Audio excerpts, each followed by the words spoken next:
अस्सलाम वालेकुम, welcome to travel with सनान बिन मंसूर। उम्मीद करता हूँ आप खैरियत से होंगे।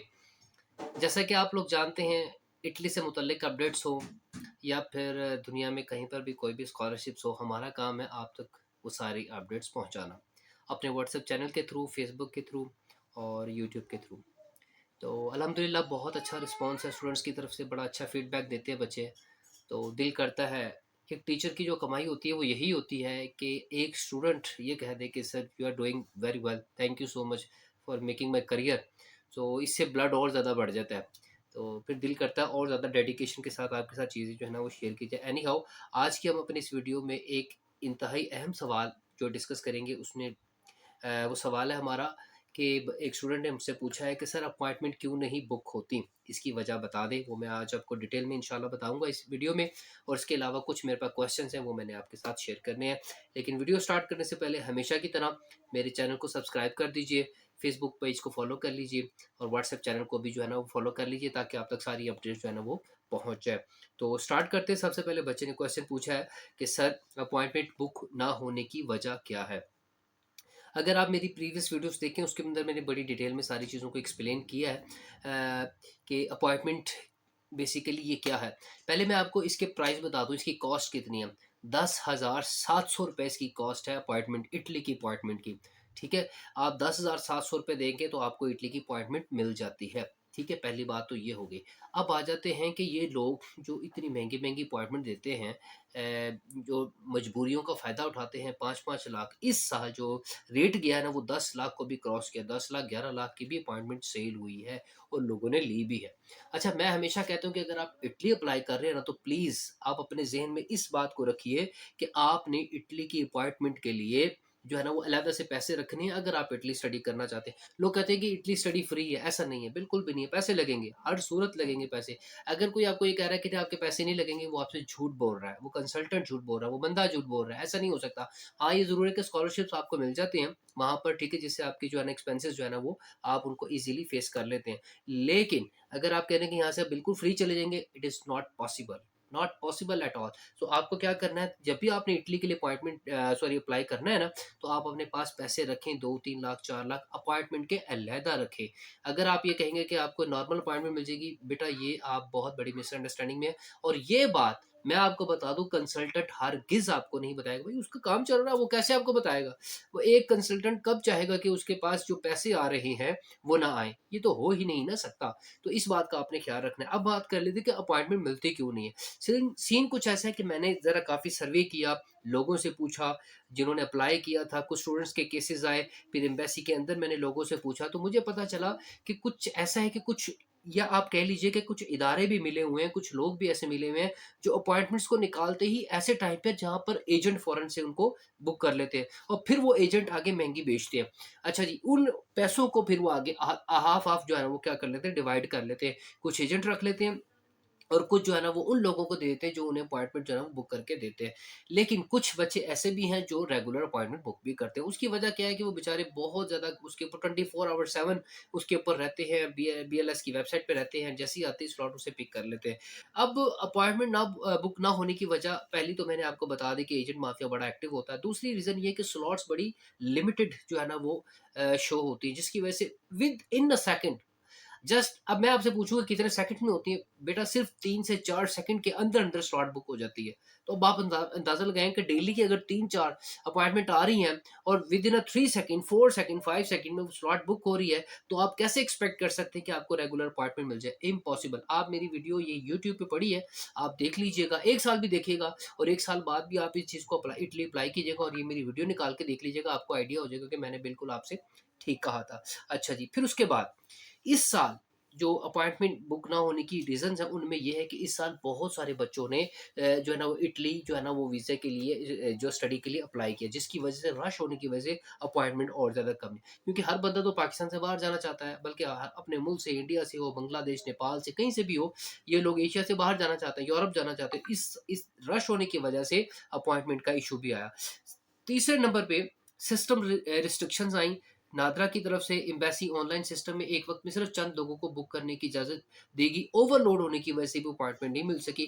फिर उसके बाद टेक्निकल ग्लिचेस बहुत ज़्यादा है, कभी-कभी ऐसा होता है कि सर्वर बहुत ज़्यादा बिज़ी है, ऑनलाइन सिस्टम जो है ना वो क्रैश कर गया है और जो है ना वो बहुत सारे बच्चों के क्वेश्चंस मुझे आए, सर अब हमें क्या करना चाहिए? हमारा वो सर्वर डाउन हो गया। हमने बहुत सारी अब बार-बार जब आप रिफ्रेश करते हैं ना, तो तब भी इश्यूज़ आते हैं। अब आ जाएँ आगे एजेंट से अपॉइंटमेंट बाय करना। ये बहुत ज़्यादा रिस्की भी होता है, लेकिन लोगों ने ली भी हैं, ठीक है? आम तौर पर स्कैम भी हो जाता है, फिर एक्स्ट्रा चार्जेस भी हमें देने पड़ते हैं, जैसा कि मैंने बताया 10,700 रुपए फीस है, लेकिन लाखों में बात होती है। फिर लीगल रिस्क, अगर कोई अनऑथोराइज़्ड एजेंट बुकिंग करा रहा है, तो वीज़ा अप्रूवल पर असर पड़ सकता है, ठीक है? फिर बेहतर यही है कि ऑफ़िशियल सिस्टम या एम्बेसी से ही अपॉइंटमेंट लें। बाज़ लोग तो ऐसे होते हैं, उनके लिंक ऐसे हैं कि वो एम्बेसी के अंदर से कॉल करवा के अपॉइंटमेंट ले लेते हैं। वो बहुत ही क्लोज़ रिलेशंस होते हैं, बहुत ही क्लोज़ लिंक्स होते हैं और ऐसा हुआ भी है। अच्छा जी। फिर उसके बाद एक और अल्टरनेटिव है कि इन केस अगर आपको अपॉइंटमेंट नहीं मिल रही, एजेंट्स के बहुत ज़्यादा पैसे लग रहे हैं, तो दूसरा जो तरीका है तीसरा सॉरी जो तरीका है वो है रिकोर्सो का। रिकोर्सो के बारे में मैंने बड़ी डिटेल में चीज़ें बताई हैं, आप प्लीज़ वो वीडियो देख लीजिए, आपको पता चल जाएगा।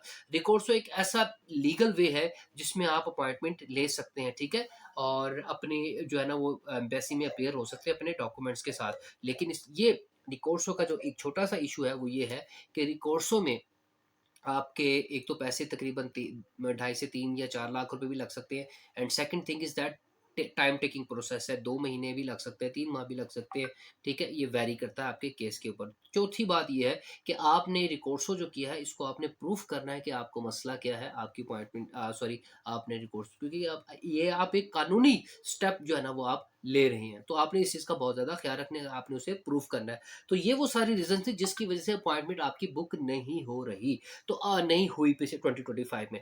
लेकिन अगर आप अभी से इसके ऊपर वर्किंग करना शुरू कर दें तो माइट बी पॉसिबल कि आप रेगुलर अपॉइंटमेंट भी बुक कर लें।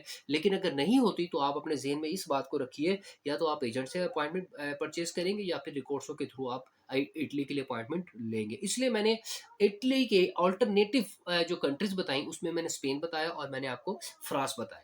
ठीक है? तो ये थे इश्यूज़ जिसमें अपॉइंटमेंट बुक नहीं हुई। अब हम चलते हैं अपने दूसरे क्वेश्चन्स की तरफ जो मुझसे पूछे गए हैं। अच्छा जी, एक बच्चे ने कहा कि sir I have secured a pre enrolment in Tremo University, Italy for BS Biotechnology, but my FSC pre-engineering subjects are chemistry, physics, math. Would it be objectionable or not? अच्छा जी, कुछ हद तक एतराज़ हो सकता है क्योंकि आपकी बीएस बायोटेक्नोलॉजी में है, आमतौर बायोलॉजी लाजमी मजमून होता है। ताहम अगर यूनिवर्सिटी ने आपकी प्री एनरोलमेंट कबूल कर ली है, तो ज़्यादा मसला नहीं होगा, बस आपको बाद में बायोलॉजी की कुछ बुनियादी तैयारी करनी पड़ सकती है।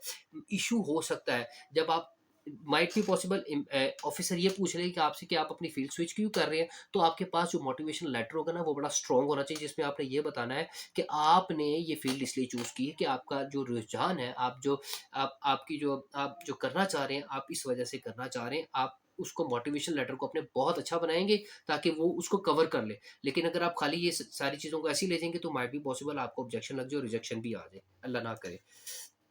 नेक्स्ट क्वेश्चन है, सर ये बताएं कि मेरे फादर अब्रॉड में काम करते हैं और उनका अकाउंट भी उधर ही है, बट वो अपने पैसे पाकिस्तान वाले अकाउंट में ट्रांसफ़र कर देते हैं जिससे कोई ट्रांजैक्शन नहीं होती, फिर स्टेटमेंट का क्या करना पड़ेगा? अच्छा जी, सबसे पहले पब्लिक बैंक स्टेटमेंट आपके पापा की है बिरोन मुल्क से, यानी अब्रॉड से पैसे आते हैं, 3 से 6 माह की रस्मी स्टेटमेंट दें जिसमें बैलेंस, तनख्वाह, ट्रांसफ़र ज़ाहिर हो। दूसरे नंबर पाकिस्तानी अकाउंट के आपने सबूत देने हैं कि अगर पैसे वालिद के अकाउंट में वाक़ई में आ रहे हैं तो पाकिस्तान की बैंक की स्टेटमेंट्स या रेसिपेंट्स आप उसमें लाजमी शामिल करें। तीसरे नंबर पे आप अपने बाबा की पे स्लिप्स, एम्प्लॉयर्स लेटर और जो आपका नौकरी का जो जहाँ जॉब करते हैं उनका लेटर हेड के ऊपर आप जो है ना वो उनकी जो भी मतलब उनका जो डेजिग्नेशन है और जो ड्यूटीज़ हैं वो मेंशन करवा दें तो ये भी क्लियर हो जाएगा। चौथे नंबर पे है आप अपना स्पॉन्सर लेटर अपने बाबा का दिखाएँगे जो आपने नोटराइज़ करवाना है, ठीक है? उसके साथ अपने बाबा का जो है ना वो शनाख्ती कार्ड और पासपोर्ट भी आपने देना है अपना। अगर ट्रांज़ैक्शन नहीं दिखती बैंक से तो बैलेंस सर्टिफ़िकेट या सोर्स ऑफ फंड्स का सर्टिफ़िकेट आपको बैंक से आराम से मिल जाएगा। ये आपके बाबा रस्मी बैंक ट्रांसफ़र करवाएँ ताकि ट्रेल एक बन जाए। बात ये है कि आपके पैसे आते हैं तो डेफ़िनिटली जब बैंक में पैसे आते हैं तो उनके पास एक मनी ट्रेल होती है, आप वो प्रूफ़ के तौर पर साथ अटैच कर सकते हो, ठीक है? अब जो चीज़ें आप अटैच करेंगे, कीप इन योर माइंड आपने उसको नोटराइज़ लाज़मी करवाना है, ठीक है? ये आप अपने ज़हन में रखना है। नेक्स्ट क्वेश्चन है, sir I have a question, can we use FRC by marriage for a minor cause he cannot apply for the FRC by birth? Sir please comment में ही रिप्लाई कर दें। सॉरी, कमेंट में मैं reply नहीं कर पाऊँगा, मैं आपको यहीं पे बता देता हूँ। बिल्कुल भी नहीं, आम तौर पर एफआरसी बाय मैरिज माइनर कम उम्र बच्चों के लिए इस्तेमाल नहीं की जा सकती। माइनर के लिए एफआरसी बाय बर्थ ही बनती है, क्योंकि वो वालिदैन से ताल्लुक ज़ाहिर होता है, निकाहनामे से नहीं होता। अगर online FRC by birth apply नहीं हो रही, तो आप नादरा ऑफिस जाकर, ठीक है, वालिदैन के साथ मैनुअल एफआरसी बाय बर्थ बनवा सकते हैं, वहाँ पर ये मसला आपका हल हो जाएगा, ठीक है। अच्छा जी, नेक्स्ट क्वेश्चन है, अस्सलाम वालेकुम sir, how are you you जिन स्टूडेंट्स को दिसंबर के इटली स्टूडेंट वीज़ा की अपॉइंटमेंट मिली है, क्या वो केस एम्बेसी डील करेगी कि नहीं? वालेकुम सलाम, thank you so much, I am fine, good, अल्हम्दुलिल्लाह। जी, जिन तलबा को दिसंबर में इटली स्टूडेंट की वीज़ा की अपॉइंटमेंट मिल चुकी है, इनके केसेस एम्बेसी बाकायदा रेगुलर ही डील करेगी, इसमें कोई मसला नहीं है। अपॉइंटमेंट मिलने का मतलब ही यही है कि आपका डाटा सिस्टम में शामिल हो चुका है। बस आपने करना है कि आपकी जो फिक्स डेट है, आपने उसमें अपने सारे डॉक्यूमेंट्स लेके टाइम से पहुँच जाना है। इंशाअल्लाह ताला मेरी दुआ साथ है, आपका वीज़ा अप्रूव होगा। आप जैसे ही अप्रूव हो, आपने मुझे कमेंट सेक्शन में बताना है, मुझे व्हाट्सएप पे बताना है कि सर मेरा वीज़ा अप्रूव हो गया। इंशाअल्लाह अप्रूव होगा। मेरी दुआ है आपके लिए इंशाअल्लाह। अच्छा जी, एक बच्चा सर, मेरी पेमेंट यूके से आती है हर मंथ में। मैं ई-कॉमर्स अमेज़न करता हूँ, ठीक है? और उसको किस तरह जस्टिफ़ाई करूँगा? सबसे पहले तो आपने अपने जो आपका जो काम है ना, उसको आपने एफबीआर से जब वो करवाना है। आप प्लीज़ मेरी वो वीडियो देखिए बैंक स्टेटमेंट वाली, जिसमें मैंने ये इन्हीं आप ही के सैलरी के मुताबिक लोगों के बारे में बताया कि जो ऑनलाइन अर्निंग करते हैं, ठीक है? आपने अपने बिज़नेस को रजिस्टर्ड करवाना है, ठीक है? जब रजिस्टर्ड करवाएँगे, वो ऑटोमैटिकली लीगल हो जाएगा। उससे पहले मैं समझता हूँ इल्लीगल ही है, ठीक है? अच्छा जी, जब ये सारी चीज़ें आ जाएँगी आपके पास इनकम टैक्स रिटर्न भी आ जाएगी, आपके पास आपके बैंक में जो पैसे आ रहे हैं, वो ऑटोमैटिकली ये शो करेंगे कि ये पैसे का सोर्स क्या है, ठीक है? Source of income explanation letter आप लगा दीजिए अंग्रेज़ी में, ठीक है? उसमें फिर ये होगा कि आप उसको नोटराइज़ करवा के उसके साथ अटैच कीजिए।